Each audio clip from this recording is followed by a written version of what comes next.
This is a video to introduce you to the concept of the British hallmarking system. I don't have very many British pieces that have these hallmarks.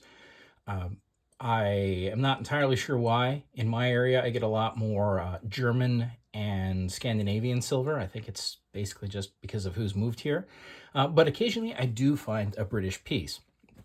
And if you came here from my short video, which I'll link here, finding this set of brushes, you'll know that I was very excited to find yet another piece because I love these little hallmarks.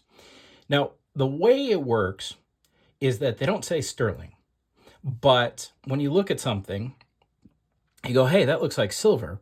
And if you start fishing around and look, you may find some hallmarks. So here, we'll start with this piece right about there. And what you get is you get hallmarks that will tell you about your piece. Now, the anchor says this was made in Birmingham. The lion says that it's sterling. And the K is the date code. And you look it up on a chart, which I will link a couple of the websites that are fantastic for looking this up. Amazing websites. This tells you what year it is, and there's a different stamp for every year, going back into what 15 I forget, like 1500, something like that. But when you're looking for this stuff, if you see these marks and it looks really good, then you're probably holding a piece of sterling. Now, a word of caution. There are a lot of what are called pseudo hallmarks. There's a lot of fantasy hallmarks or fakes. So it's very important that you look closely and use the charts to say, hey, is this a real set of marks or is it a little off? There's a lot of plate that is made to look like these marks, but isn't. And there are other pieces that are not sterling. They may be 800 silver or such that have marks that look like this. Additionally, the British were so good at maintaining their system with this stuff that it became the de facto standard. And all over the world, anywhere there was a British colony or anywhere in the Commonwealth, they pretty much used some variation of the system or copied some variation of the system. So there's a lot of marks you'll see which are quite interesting. For example, Egyptian. And you know what? I think I might have an Egyptian piece. If I dig it out, I'll make another video if anyone's interested. But it's basically the same format, just obviously different kinds of characters. Now, these marks can be very hard to see sometimes. And the reason I brought these other two pieces right here is because this actually is another piece of sterling. Now, if we look at the bottom here, it's a little bit different. You have your lion and your A, but it's not telling us what town it is, which is very strange, but it looks good and it's sterling, and that is the mark. So what's going on? And that's where you need to start looking over the rest of the piece to see if there's more marks. And in this case, there are more marks. And here we can see that this was made in Birmingham. I forgot to look up what the date stamp for the A is, but if anyone is interested, there will be a link in the description and you can use the chart to look it up yourself. Remember, you want to use the Birmingham chart, which is what the anchor indicates. And you should even be able to look up whatever HW, I believe, this stamp, maybe THW. It's hard to say exactly in this case who that was, but that'll be the maker right there. Now, why they also stamped it on the bottom, I'm not 100% certain, but I'm guessing it had something to do with the fact that it's pretty hard to see on the side of the piece. So this one is in, sadly, very bad shape.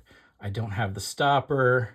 It's coming apart, but I keep it because I really don't find very many British pieces, and I really enjoy these hallmarks. They're fun. Another piece here that is also hallmarked, and I believe I did date this one to 1924. zoom in, you can see how small they get. And also, this being a thimble, it's pretty dang worn. So you can see where it's been polished and used a whole lot since 1924.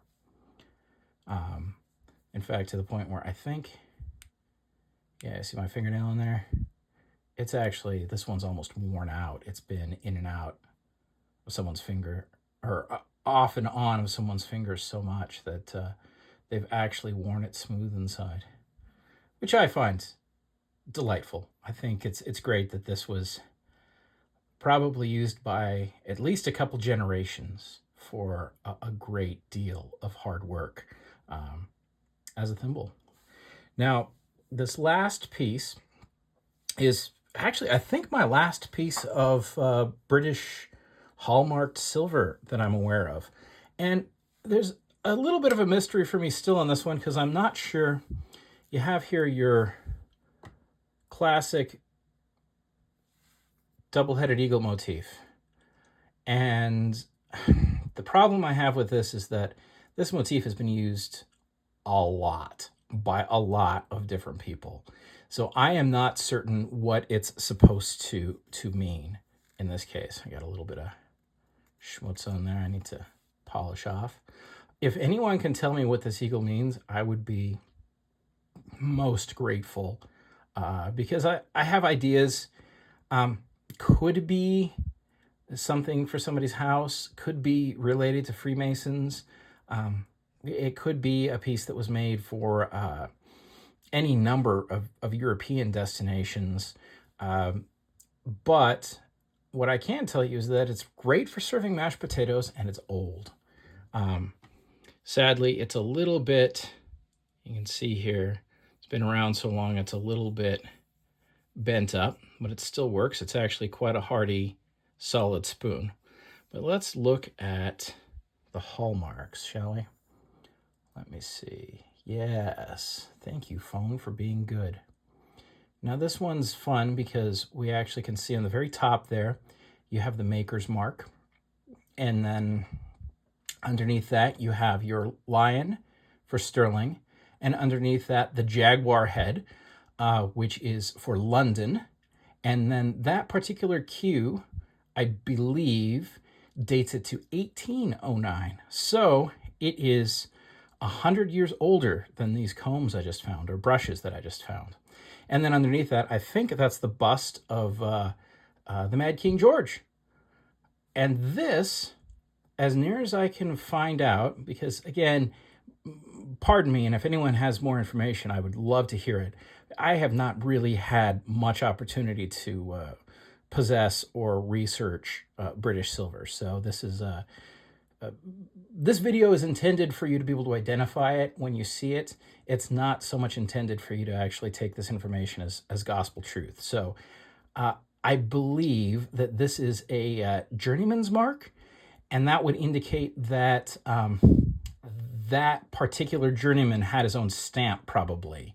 So what would happen with these silversmiths is that they would hire basically free agents, and those free agents would make pieces for them.